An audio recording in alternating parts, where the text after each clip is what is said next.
सुबह से शाम तक षड्यंत्र चल रहा होता है। सास ने ऐसा कहा, बहू ने कुछ कहा, पिता कुछ कह रहे, पति कुछ कह रहे हैं। इतने षड्यंत्र। फिर भी हम सारे काम निपटा के क्या देखते हैं कि नहीं वो सीरियल आने वाला है मेरा फेवरेट। अरे मतलब भैया खाना आधा घंटे पहले बना लेती हूँ कि सीरियल न छूट जाए। पर ये नहीं भूलते कि हम जीवन में आए क्यों हैं। धन कमाना ही सब कुछ होता तो आप जैसे धनी लोग यहाँ पर बैठकर कथा नहीं सुन रहे होते। हम जानते हैं कि आप कोई साधारण नहीं है, किसी को धन की कमी नहीं है जो यहाँ पर बैठकर कथा सुन रहे हैं। वे जानते हैं कि तरने का मार्ग धन नहीं है,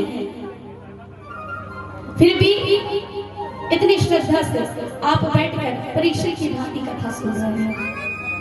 अगर आपको ये समझ नहीं होती, जिनसे भी आपको ये समझ आई, ये कहे कि आपके पुण्य कर्मों का उदय हुआ है कि ईश्वर ने आपके चित्त में ये ला कर दिया है कि आपको कथा सुननी है। नहीं तो भी कितने लोग, ना जाने कितने लोग घर में सो रहे होंगे क्योंकि उनके चित्त में नहीं आया अभी उनके पुण्य कर्मों का उदय होना बाकी है।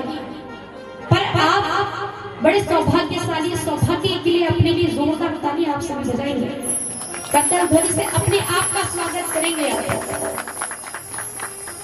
इसलिए कि आपके चित्त में ये बात आई और बिना कृपा के नहीं आती।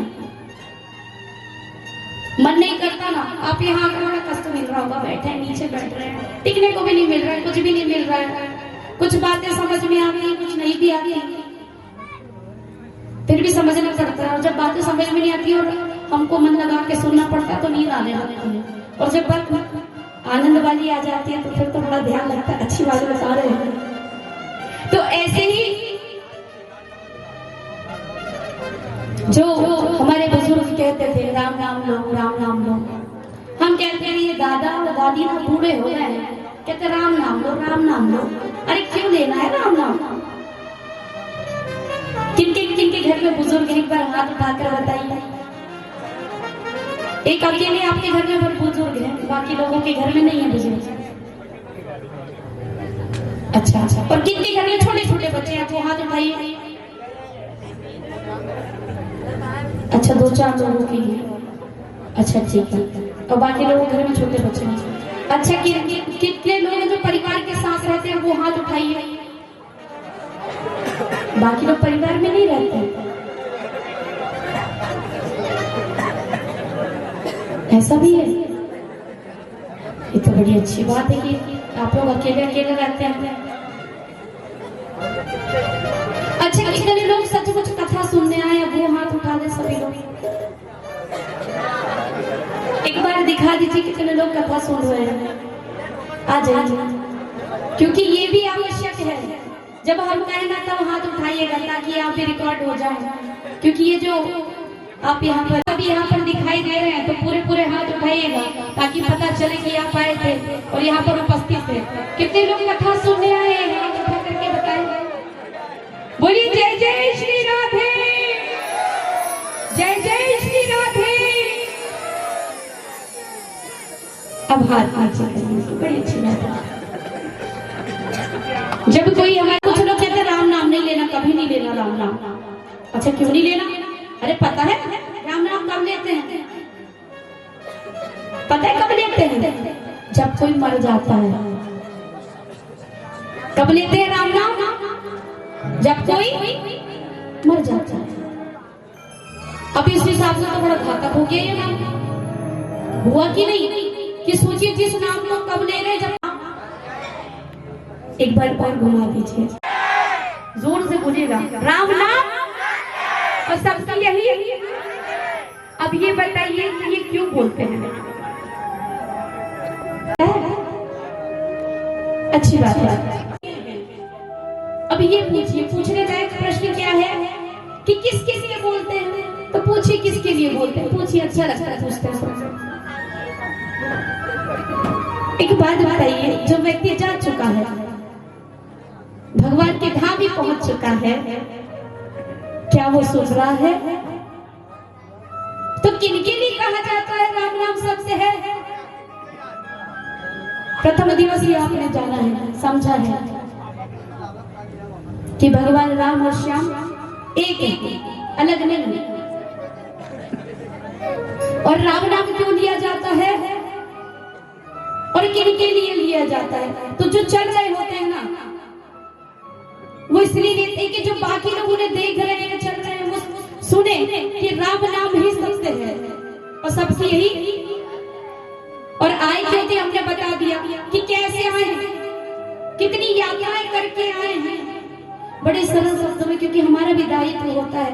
आपने बड़े प्रकांड विद्वानों को बुला लिया, बड़े बड़े प्रवक्ताओं को बुला लिया, और अगर वो ये नहीं बता पाए, आप ये समझ ही नहीं पाए, तो हमारा कथा बताना और आपका सुनना व्यर्थ है, इतनी दूर आना भी व्यर्थ हो जाएगा। इसलिए सबसे पहले हमने ये बताया है। हम कुछ और भी बता सकते थे, आज सुदामा चले चले, पर यही क्यों बताया? बैठ जाइए। और ये जो भैया है ना संगीत में, ये लोग भी जाएंगे, साउंड वाले भैया भी जाएंगे, राजा रानी भी जाएंगे, और कुछ तो ऐसे जाएंगे कि सब याद रखेंगे कि अरे तो चले गए, बड़े अच्छे थे, कहेंगे अरे बड़े अच्छे बोलते थे, अरे वो भाई तो बड़ी अच्छी बात करती थी, हम जाते थे तो चाय भी पिलाती थी। अगर हम नहीं चले गए तो बोलोगे दीदी बड़ी अच्छी कथा सुनाती थी, अरे कैसी चली गई। तो देखिए ये जीवन का सत्य है। बड़ी अच्छी बात बता रही, इन बातों को करने में नहीं डरते हैं। क्यों नहीं डरते? क्योंकि जानते हैं कि जाना कहाँ है।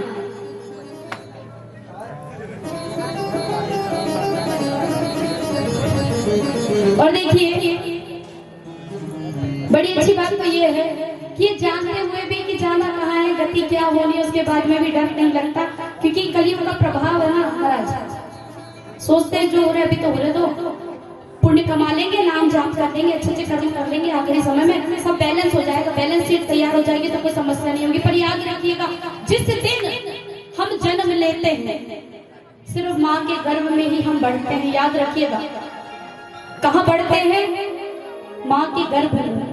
और जैसे ही हम इस संसार में आते हैं, उस दिन से ही मरना प्रारंभ हो जाते हैं। ऐसा कोई है जो मुझे दावे के साथ कह दे कि मैं नहीं मरूंगा?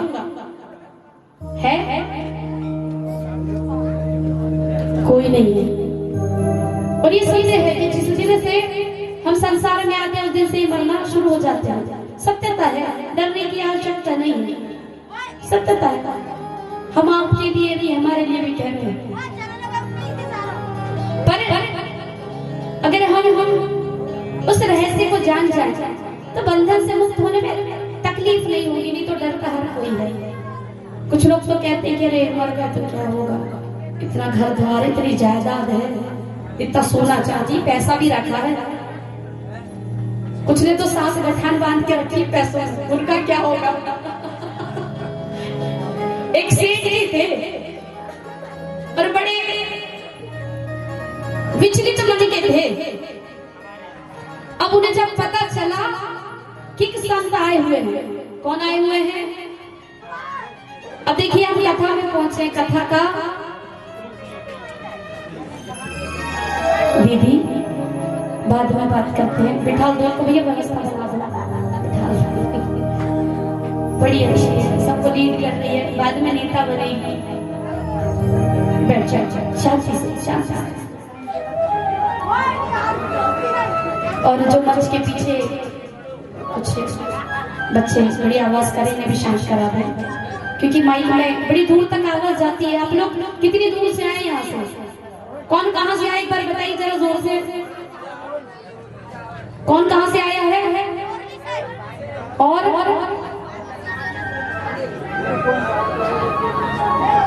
जोर से बोलिए, जहां से आप आए एक साथ बोलिए, कहां से आए हैं आप?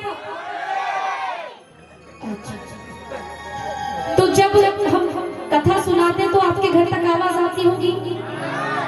आती है। तो इनकी भी आवाज आती होगी जो पीछे चिल्लाते हैं? हमें भी आती है, क्योंकि हम तो पास में बैठे हैं और ये माइक है, सब कैच करता है। और इनके माध्यम से हम टीवी पे चैनल में दिखेंगे। सनातनी बिटिया अपर्णा किशोरी जी, आप चैनल सब्सक्राइब कर लेंगे तो उसमें हम आपको दिखाई दे जाएंगे। या रुद्रांश राम रस कथा गंगा भी आप सर्च कर लेंगे, जो कि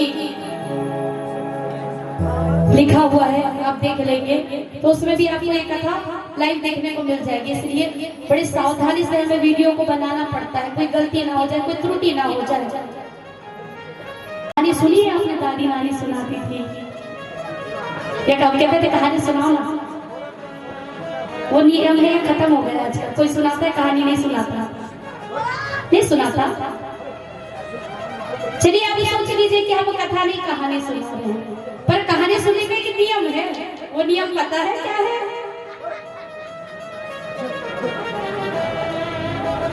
पता है नियम क्या है? हुक्का रखना पड़ता है। हुक्का समझते हैं? हाँ, ऐसे करके बोलते हैं ना, तो आपको भी वही करना है। ठीक है, ठीक है, चलिए। एक सेठ जी थे, उनके गांव में एक बड़े प्रसिद्ध महात्मा संत आए और बड़े ज्ञानी महात्मा संत थे। अच्छा, तो वो जो सेठ जी थे, वो सेठ जी उन महात्मा जी से ज्यादा ही ज्ञानी थे। किस तरह के ज्ञानी थे? मतलब ये कि हम वो सब जानते हैं पर मानना नहीं है।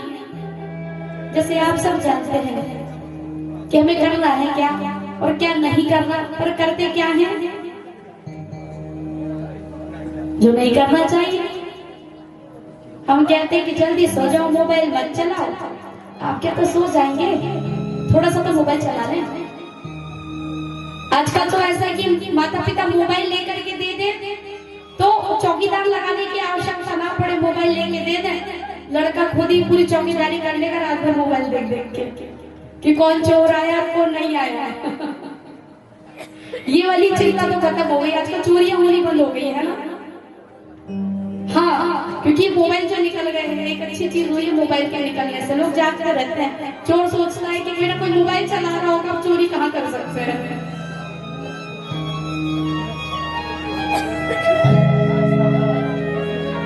तो वो जो सेठ था, वो संत महात्मा के पास पहुंचा और कहने लगा कि महात्मा जी प्रणाम। जाकर सबसे पहले दंडवत किया है, प्रणाम किया है, और उसके बाद कहने लगा महात्मा जी आप बड़े शांत चित्त हो, बड़ा एकाग्र मन है आपका, बड़े पुण्य कर्म करते हो, दान भी करते हो।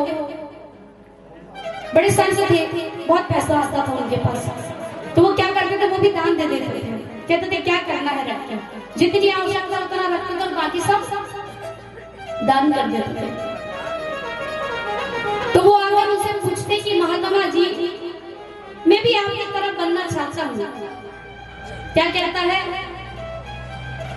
हमने कहा था ना नियम है, तो जो हम बताए तो आप हमें बताइएगा। हाँ, तो क्या कहा उन्होंने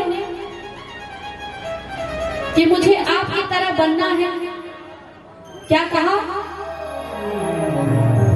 शांत चित्त, मतलब शांत चित्त मतलब एक जैसा चित्त हो जाए, मन एकाग्र हो जाए, मन भटके नहीं, और पूजा पाठ में मन लगे, दान कर्म में मन लगे। पर यहाँ तो मैं क्या बताऊं, सब उल्टा पुल्टा है। जैसे कुछ अच्छा करने जाता हूँ, मेरे अंदर एकाग्रता तो नहीं आती और उल्टा झगड़ा ही हो जाता है, किसी से भी लड़ पड़ता हूँ। कभी किसी की बातें बुरी लग जाती है, अच्छा ऐसा क्यों बोला इसने, मेरे को बात बुरी लग जाती है। और दान का क्या बताओ महाराज, अगर 1 रुपया भी इधर उधर हो गया ना तो रात भर नींद ही नहीं आती महाराज। ऐसा लगता है कि मेरा 1 रुपया चला गया, वापस कैसे आए, नींद उड़ जाती है हम तो से कि मेरा 1 रुपया चला गया। तो क्या क्या कि संत जी मुझे बताइए मैं क्या करूं। मतलब उसे इस बात की समझ थी कि मैं गलत कर रहा हूं, पर कर कुछ नहीं पा रहा था, अपनी आदतों से परेशान था, क्योंकि वो जानता था कि मैं गलत कर रहा हूँ, ऐसा नहीं करना चाहिए, गलत बात है, पर वो चाहकर कुछ नहीं कर पा रहा था। संत जी शांत बैठे रहे। वे जानते थे कि इसका करना क्या है। जैसे हमारा मन है ना, हमें पता है कि हमें करना क्या है, पर करते क्या है जो नहीं करना। पर संत जी जानते थे कि इन्हें ठीक कैसे करना है, ठिकाने कैसे लगाना है, इन्हें लाइन पर लाकर और खड़ा कैसे करना है, कैसे लाइन पे लेके आना है। पटरी में बोलते ना, रेल पटरी में लानी पड़ेगी। होते हैं कि नहीं?